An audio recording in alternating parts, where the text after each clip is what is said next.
एक रूप भगवान का बताया गया, आनंद। आनंद को हम बाहर खोजने की कोशिश करते हैं, यहाँ चले जाएंगे तो बड़ा आनंद आ जाएगा, ये कर लेंगे तो बड़ा आनंद आ जाएगा, यहाँ घूम आएंगे तो बड़ा आनंद आ जाएगा, ये देख लेंगे बड़ा आनंद आ जाएगा। पर वो कुछ देर के आनंद होते हैं। सच्चा आनंद वो है कि जब आपको खुश रहने के लिए किसी की जरूरत नहीं है।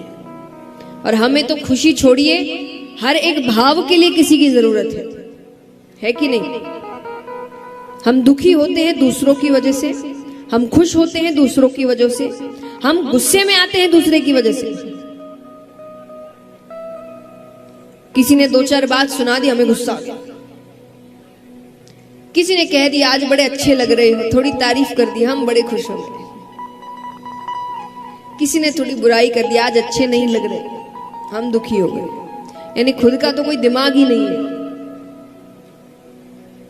कि हम खुद समझ सके हम कैसे लग रहे हैं, हम क्या कर रहे हैं, हम क्यों कर रहे हैं। नहीं, वो बताएगा हम क्या कर रहे हैं, क्या नहीं कर रहे, उस हिसाब से हम रिएक्ट करेंगे कि दुखी होना है कि रोना है कि हंसना है कि गुस्सा होना है। यानी जिंदगी का रिमोट कंट्रोल दूसरे के हाथ में देकर रखे कि खेलो, तुम जो बटन दबाओगे हम वैसे नाचने लगेंगे। है कि नहीं सच्ची बात? यही करके रखे, कोई और नचा रहा है हमें, कोई कुछ भी कह दे और आप क्रोधित हो जाए, ये कोई जिंदगी है?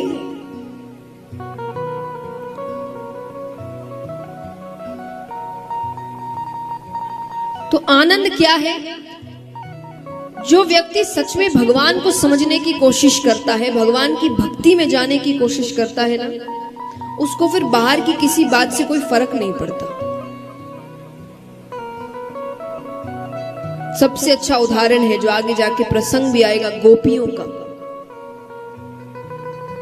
गोपी हमेशा कहती थी कि हमारी भावनाएं, हम क्या करते हैं, क्या सोचते हैं, या तो हम जानते हैं या तो वो जानता है, और दोनों को ही ठीक लग रहा है। तो बाकियों को ठीक लगे नहीं लगे, हमको उससे कोई फर्क नहीं पड़ता। क्योंकि एक बात हमेशा याद रखिएगा, भगवान ने आपको, आपकी जो आत्मा है ना, ये सबसे बड़ी शक्ति है। ये हर व्यक्ति को समझा देती है कि वो सही कर रहा है कि गलत।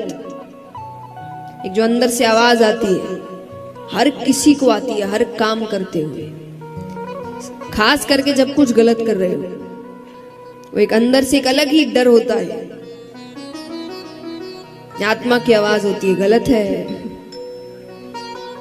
पर उस पर दुनिया की आवाजें ऊपर आ जाती है, अरे चलता है, आजकल सब करते हैं, अरे क्या फर्क पड़ता है, इतना किसको पता। ये सब संसार की आवाज है, पर जो हल्की सी आवाज होती है गलत है, वो आपकी आत्मा की आवाज होती है, उसको सुनो। ये दुनिया की सबसे बड़ी शक्ति है। आपको फिर किसी की जरूरत नहीं।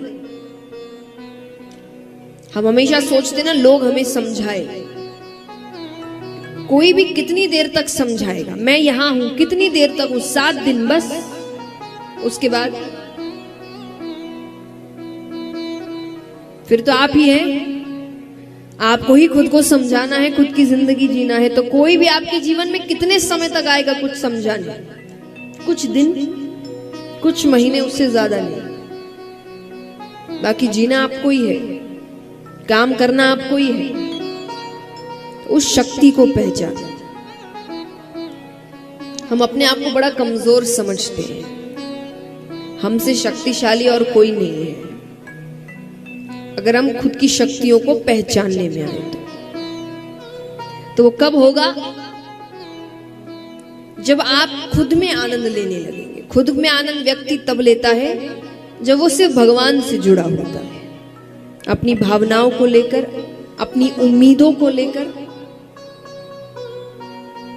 जब वो दूसरों से भी कि वो मुझे बताए, वो मुझे बताए, ये मेरे लिए करे, वो मेरे लिए करे, तब वो जिंदगी भर दुखी रहेगा। उसको आनंद फिर हमेशा दूसरों में मिलेगा।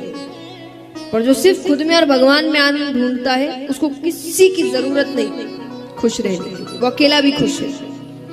इस उदाहरण का मतलब वापस ये नहीं कि आप वैराग्य लीजिए, जंगल में चले जाइए, पर एक सच्ची बात बताइए, हम इतने चकाचौंध में रहते हैं, ताम झाम में रहते हैं, भागा दौड़ी की जिंदगी चल रही है, घूम रहे हैं, फिर रहे हैं, फिर भी हर कुछ समय में हमें कुछ नया चाहिए। बोर हो गए, बड़ी जल्दी बोर होते हैं। पर वही जंगलों में रहने वाले जो तपस्या कर रहे हैं, सालों साल वहीं रहते हैं, वो बोर नहीं होते, वो खुश है। आप उनके बाद उनको किसी की जरूरत नहीं। इसका मतलब ये नहीं कि आप भी जाओ तपस्या, नहीं, उसने अपने अंदर के आनंद को पहचान लिया। आप तपस्या करना या आप यहां रहकर भी कर सकते हैं। गृहस्थ में रहना भी कोई तप से कम नहीं है, बहुत मेहनत करनी पड़ती है जीवन को चलाने के लिए, परिवार को चलाने के लिए, ये भी कोई तप से कम नहीं है। तो पर यहां पर भी अगर आपने भगवान को समझ लिया, कहते हैं कि अगर दुख में भी सुखी रहने लग जाओ तो समझ लेना भक्त बन गए। भक्त ऐसा होता है, वो हर वक्त आनंद में रहता है, उसको कभी कोई दुखी नहीं कर सकता। तो भगवान को अगर समझने की कोशिश करोगे तो जीवन के आनंद को पहचानने का मौका मिलेगा, जीवन के सच को समझने का मौका मिलेगा। तो ऐसी कृपा भगवान करें। तापत्रय विनाशाय श्री कृष्णाय वयम नमः। 3 तरह के ताप होते हैं, भगवान की कृपा हो तो भगवान तीनों से हमें मुक्त करते हैं। कृपा कैसे हो? कहते हैं कि भगवान ऐसे सर्वशक्तिमान है, पर एक उनकी भी कमजोरी है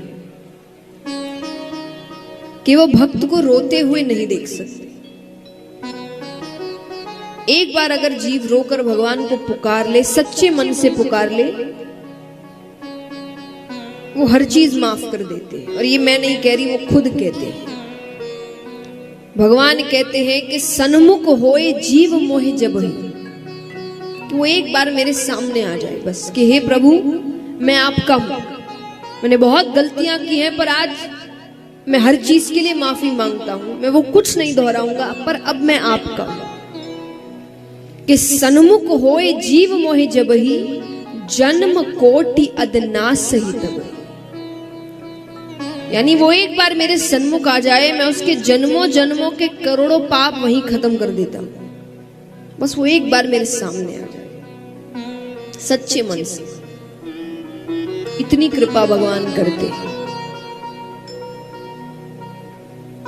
तो इस प्रकार भगवान के स्वरूप के बारे में बताया गया। अब चलते हैं शुकदेव जी के अवतार की कथा की ओर। ऐसे तो अलग अलग शास्त्रों में अलग अलग ढंग से बताया गया है, पर दंत कथा के अनुसार एक बार ब्रह्मा जी ने एक सभा का आयोजन किया। इसमें कई ऋषिगण इत्यादि सभी आते हैं।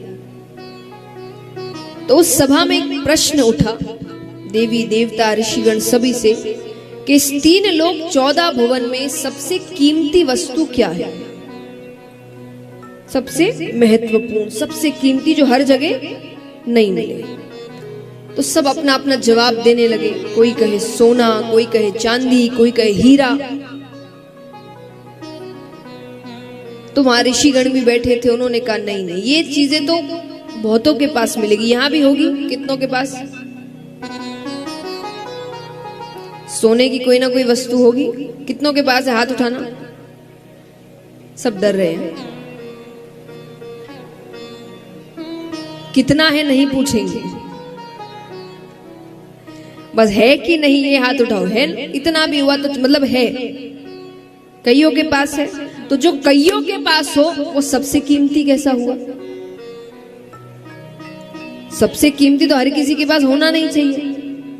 तो ऋषिगण कहते ये तो बहुतों के पास मिलता है। तो बोले फिर आप बताइए सबसे कीमती क्या है? तो ऋषिगण कहते हैं अगर सबसे कीमती कुछ है तो वो है प्रेम। प्रेम भी कौन सा? निस्वार्थ। हम और आप जो प्रेम करते वो स्वार्थ का है, वो हमारे काम के हिसाब से होता है। जिससे स्वार्थ है उससे प्रेम है।